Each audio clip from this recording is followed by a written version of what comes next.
আসসালামু আলাইকুম। প্রিয় দর্শক, আপনাদের সকলকে আমন্ত্রণ জানাচ্ছি অন্য মঞ্চের আলাপচারিতায়। আজকের আলোচনার বিষয় খুব তো ঢাকঢোল পিটিয়ে ভারতের সঙ্গে শেখ হাসিনার করা সমস্ত দেশ বিরোধী চুক্তি বাতিল করার হুমকি দিয়েছিল এই অন্তর্বর্তী সরকার এবং তার সহযোগী দলগুলো। কতটা হলো সেই কাজ? 2024-এর 8 আগস্টে ক্ষমতায় এসে বাংলাদেশের অন্তর্বর্তী ইউনূস সরকার ঘোষণা করেছিল যে শেখ হাসিনার করা বাংলাদেশ ভারত বেশিরভাগ চুক্তি দেশের স্বার্থ বিরোধী, তাই সেসব চুক্তি বাতিল করা হবে। তারা বেশ কিছু চুক্তির উল্লেখও করে। 1 বছর হয়ে গেছে। এই সময়ের মধ্যে এই বাতিল করার প্রক্রিয়া কতটা এগোলো সে বিষয়ে আজকাল কোনো জায়গায় কোনো কথা শোনা যায়নি। সেদিন যারা খুব হইচই শুরু করেছিল এই বিষয়টি নিয়ে, তারাও এখন চুপচাপ। তো সেই বিষয়টি নিয়ে 2-4 কথা আজকে বলবো, শুধু আলোচনা হিসেবে। 2024 সালের 8 আগস্ট অন্তর্বর্তী সরকারের ঘোষণা ছিল শেখ হাসিনার ভারতের সঙ্গে করা স্বার্থবিরোধী চুক্তিগুলো প্রথমে খতিয়ে দেখা হবে, তারপর বাতিল করা হবে। 24শে জুলাই আন্দোলনের আগেই এই চুক্তি বাতিলের দাবিতে সবচেয়ে সরব ছিল দল হিসেবে বিএনপি নেতারা ভারতের সঙ্গে শেখ হাসিনা সরকারের করা চুক্তির বিরুদ্ধে নানান মন্তব্য দাবি প্রকাশ করেছিলেন। তাদের প্রধান বক্তব্যগুলো 2-4টে নিচে দেয়া হলো। বিএনপির মহাসচিব মির্জা ফখরুল ইসলাম আলমগীর বলেছেন, শেখ হাসিনার ভারত সফরে স্বাক্ষরিত বেশিরভাগ চুক্তি বাংলাদেশের স্বাধীনতা ও সার্বভৌমত্ব বিপন্ন করতে পারে। তিনি বলেন, চুক্তিগুলো বাংলাদেশের স্বার্থবিরোধী হওয়ায় বিএনপি এই চুক্তিগুলো প্রত্যাখ্যান করছে। দেশের সার্বভৌমত্ব রক্ষার স্বার্থে বিএনপির জন্ম বলে তিনি উল্লেখ করেন। এছাড়া বিএনপির সিনিয়র যুগ্ম মহাসচিব রুহুল কবির রিজভী, যাকে খুব ভারত বিদ্বেষী বলে যার একটা সুনাম আছে বা দুর্নাম যাই বলুন না কেন, তিনি দাবি করেছেন শেখ হাসিনার আমলে ভারতের সঙ্গে গোপন ও অন্যায্য চুক্তি হয়েছে, যা দেশের স্বাধীনতা ও সার্বভৌমত্বের সাথে আপোষ করেছে। তিনি এসব চুক্তি বাতিলের জন্য অন্তর্বর্তী সরকারের কাছে নতুন করে আহ্বান জানিয়েছেন। বিএনপি নেতারা, আরো সব নেতারাই বলেন, বাংলাদেশকে দীর্ঘমেয়াদে ভারতের গোলামি চুক্তির ফাঁদে ফেলা হয়েছে। তারা আরো উল্লেখ করেন, চুক্তিগুলো একপাক্ষিক, বাংলাদেশের জনগণের কোনো স্বার্থ সেখানে সংরক্ষিত হয়নি। তারা কি কি বিষয়ে ভারতের সমালোচনা করেছেন? সীমান্ত হত্যা, পানির হিস্সা, দেশের অভ্যন্তরে ভারতের রেল ও অবাধ বিচরণের সুযোগ, সামরিক সহযোগিতা, এসব বিষয় নিয়ে তারা গভীর উদ্বেগ প্রকাশ করেছেন এবং এসব চুক্তি জনসমক্ষে প্রকাশের দাবি জানিয়েছেন। বিএনপি নেতাদের বক্তব্যে আরো দেখা যায়, তারা অভিযোগ করেছেন শেখ হাসিনা নিজের ক্ষমতা চিরস্থায়ী করতে ভারতের সঙ্গে এসব চুক্তি করেছেন এবং গণতান্ত্রিক প্রক্রিয়াকে ব্যর্থ করেছেন।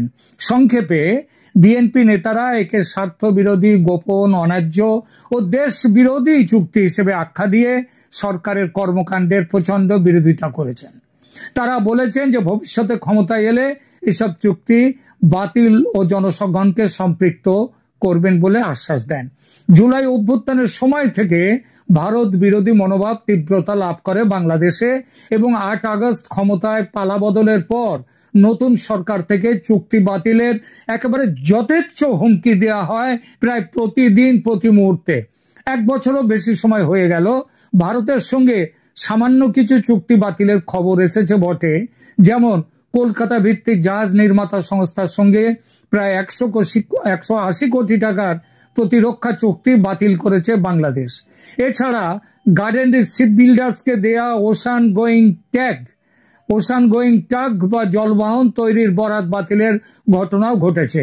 এসব বাতিলের পেছনে ফলে ভারতের সঙ্গে পারস্পরিক সম্পর্কের অবনতি এবং বাণিজ্য এবং রাজনৈতিক অনিশ্চয়তা লক্ষ্য করা গেছে। তবে খবর যা পাওয়া গেছে, ভারত বাংলাদেশের মধ্যে প্রায় 90টির মতো চুক্তি আছে। বাংলাদেশ ভারতের মধ্যে বিভিন্ন সময় অনেক চুক্তি ও সমঝোতা স্মারক স্বাক্ষরিত হয়েছে, যা দ্বিপাক্ষিক সম্পর্ক, বাণিজ্য, নিরাপত্তা, সংস্কৃতি এবং অবকাঠামো উন্নয়নে ভূমিকা রাখে। নিচে কয়েকটি গুরুত্বপূর্ণ চুক্তির বিস্তারিত বিবরণ দিলাম। 1971 সালের বাংলাদেশ ভারতের যে চুক্তি হয়েছিল, এটা যেটার নাম হচ্ছে 7 দফা চুক্তি। বাংলাদেশ মুক্তিযুদ্ধের সময় মুজিবনগর সরকার ও ভারত সরকারের মধ্যকার একটা চুক্তি ছিল এটা। 1972 সালে এটি 25 বছর মেয়াদী মৈত্রী চুক্তিতে রূপান্তরিত হয়। শর্ত ছিল স্বাধীনতা যুদ্ধে ভারতীয় সাহায্য, বাংলাদেশে ভারতীয় বাহিনীর সাময়িক অবস্থান সহ বিভিন্ন বিষয়ে সমঝোতা। তা সেই সাময়িক অবস্থান ছেড়ে যথা নিয়মে ভারতীয় সৈন্য ফিরে এসেছিল ভারতে, বাংলাদেশে থাকেনি। এরপরে 2015 সালের বড় চুক্তি ও সমঝোতাগুলো হয়। সেগুলো কিরকম ছিল? দ্বিপাক্ষিক বাণিজ্য ও নৌপথ, স্থল সীমান্ত, বিদ্যুৎ সহযোগিতা, শিক্ষা, সংস্কৃতি ও প্রযুক্তির কিছু সমঝোতা, অনেক সমঝোতা। 3500 মেগাওয়াট এলএনজি ও কয়লা ভিত্তিক বিদ্যুৎ কেন্দ্র বিনিয়োগ ছিল, সেগুলো কিন্তু এখনো চলছে। সামুদ্রিক নিরাপত্তা, মানব পাচার, জাল মুদ্রা বিরোধী কর্মসূচি, এই কর্মসূচিগুলো নিয়ে কয়েক মাস আগে ভারত এবং বাংলাদেশ কিন্তু যৌথ সমুদ্রে তারা মহড়া দিয়েছে।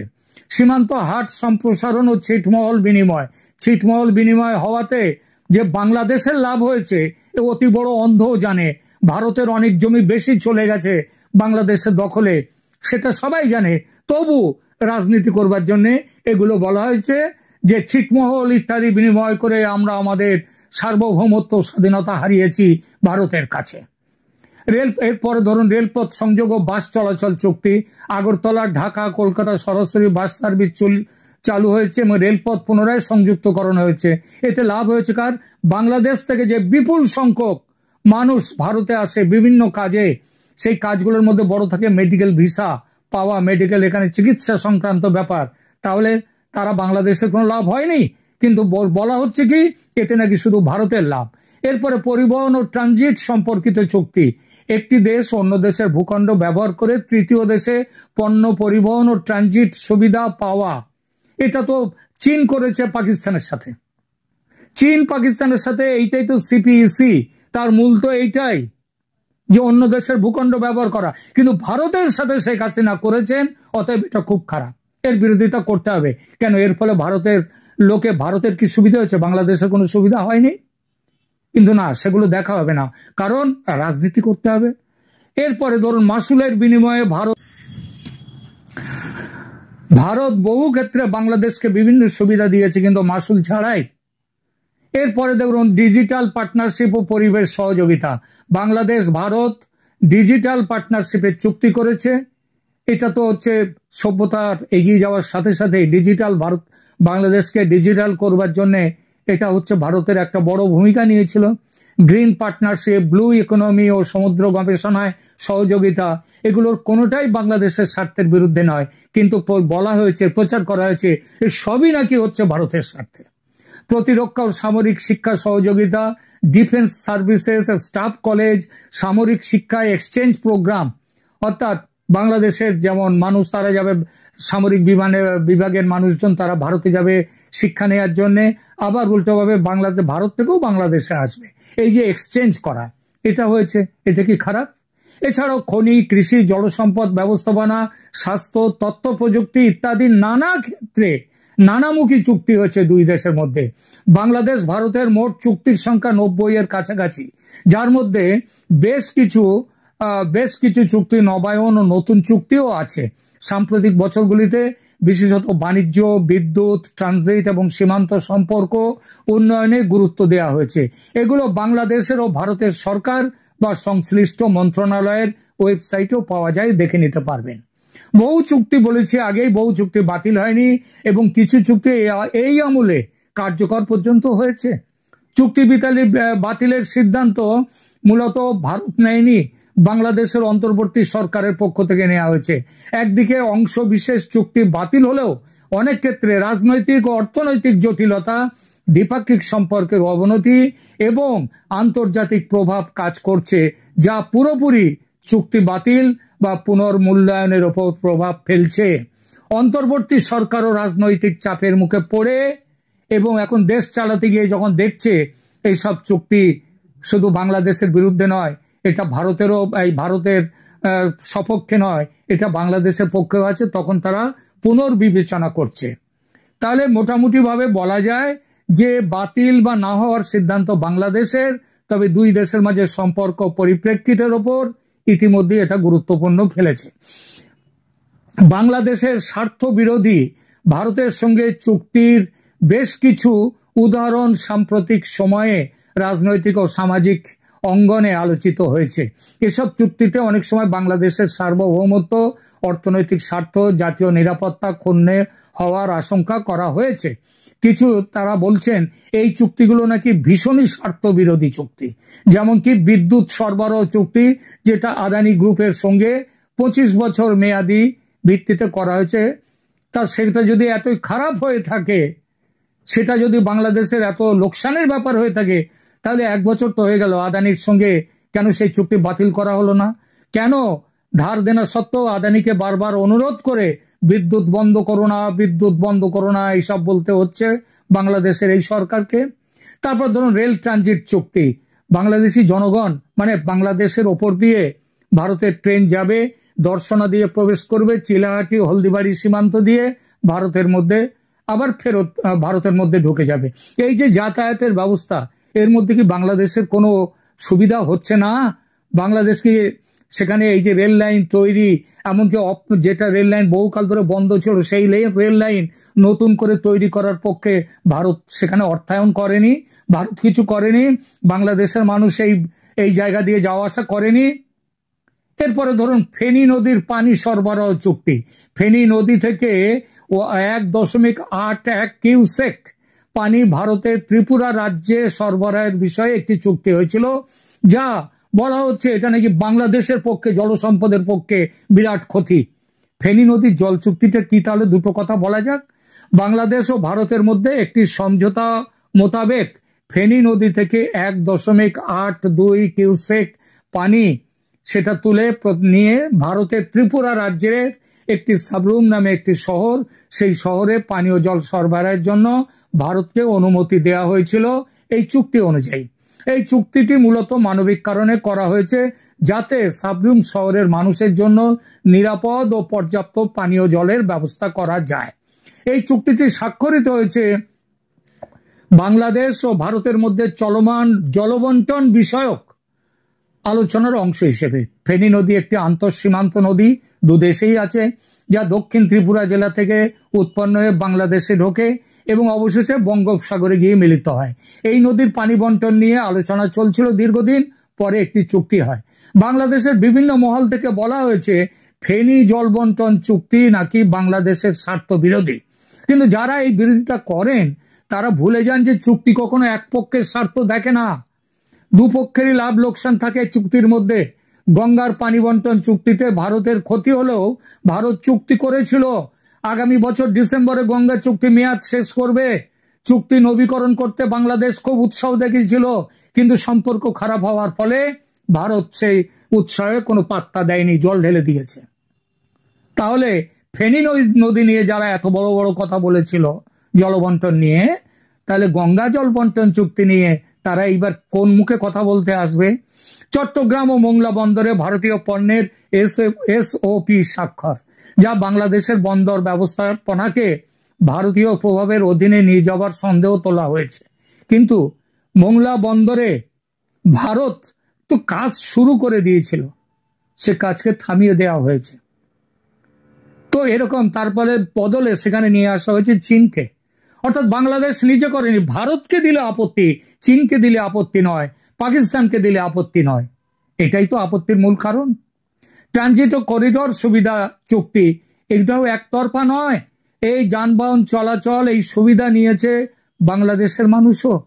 উল্লেখযোগ্য যেসব চুক্তি বাতিল হয়েছে তাদের কথা কয়েকটা আগেই বলেছি। ওই জাহাজ নির্মাণ, যে সমুদ্রগামী জলযান, সেইটা বাতিল করা হয়েছে। এসব চুক্তি নিয়ে দেশের বিভিন্ন অংশে আলোচনা, সমালোচনা ও পুনর্বিচারের দাবি জানানো হয়েছিল, কিন্তু দেখা গেল 1 বছর পরেও কিন্তু এসব চুক্তি নিয়ে সরকার তেমন কোনো ব্যবস্থা নেয়নি। এতেই বোঝা যায় যে যখন এই ব্যবস্থাটা নেওয়া হয়েছিল তার পেছনের মূল কারণ হলো ভারত বিরোধিতা, এবং ভারত বিরোধিতাকে সামনে রেখে দিয়ে হাসিনা সরকারের পতন ঘটানোর চেষ্টা। নইলে বলুন 90টার উপরে ভারত বাংলাদেশের চুক্তি আছে, আর 1 বছর হয়ে যাবার পর এই 2-1টি ছোটখাটো চুক্তি ছাড়া বাকি সমস্ত চুক্তি বলবৎ রয়েছে। তো মোটের ওপর দেখা যাচ্ছে যে প্রবল হুমকি সহকারে চুক্তি বাতিলের প্রতিজ্ঞা পেশ করেছিল বাংলাদেশের বর্তমান সরকার ও তার সমর্থক রাজনৈতিক দলগুলি, কিন্তু কাজে পরিণত হয়েছে তার অতি সামান্য। পর্বতের মুশিক প্রসব বললে অন্যায় হবে না।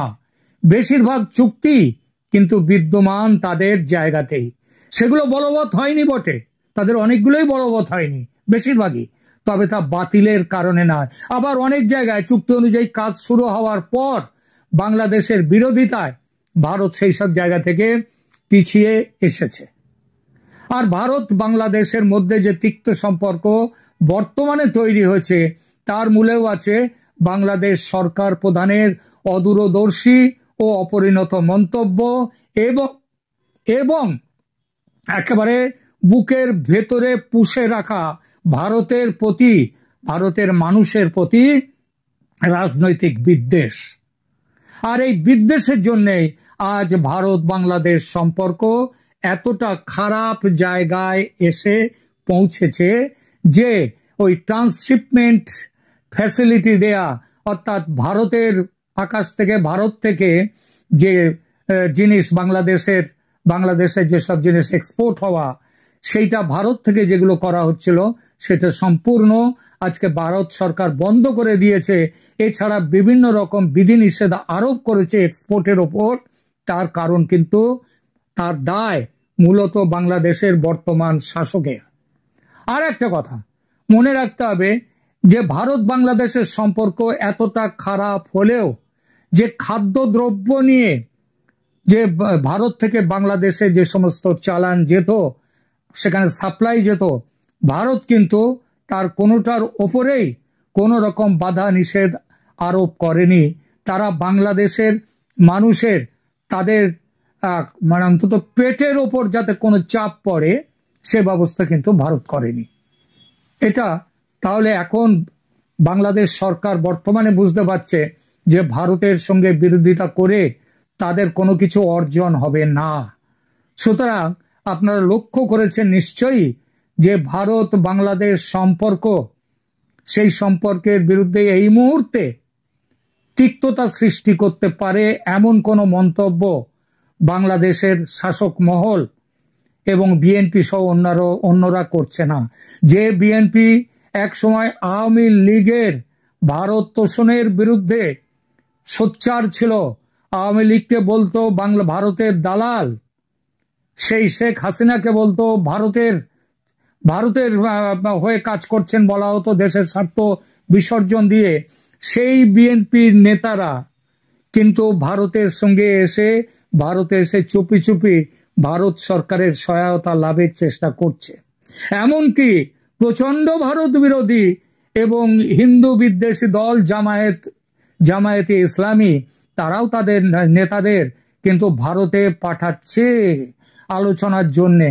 সুতরাং ওই ভারত বিরোধিতা করে বাংলাদেশ কিছু অর্জন করতে পারবে না কোনোদিন, এটা এখন বুঝেছে বিএনপি, জামাত, ইউনূস সরকারের যারা আছেন তারা।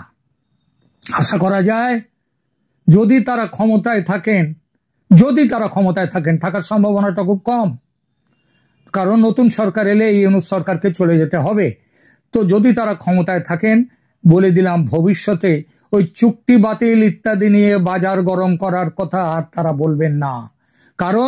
কারণ শেখ হাসিনা কিন্তু বাংলাদেশের স্বার্থ বিসর্জন দিয়ে ভারতের সাথে কোনো চুক্তিই করেননি। তিনি পারস্পরিক স্বার্থের ভিত্তিতেই দুই দেশ চুক্তি করেছে। এখনকার মতো এখানেই রাখছি।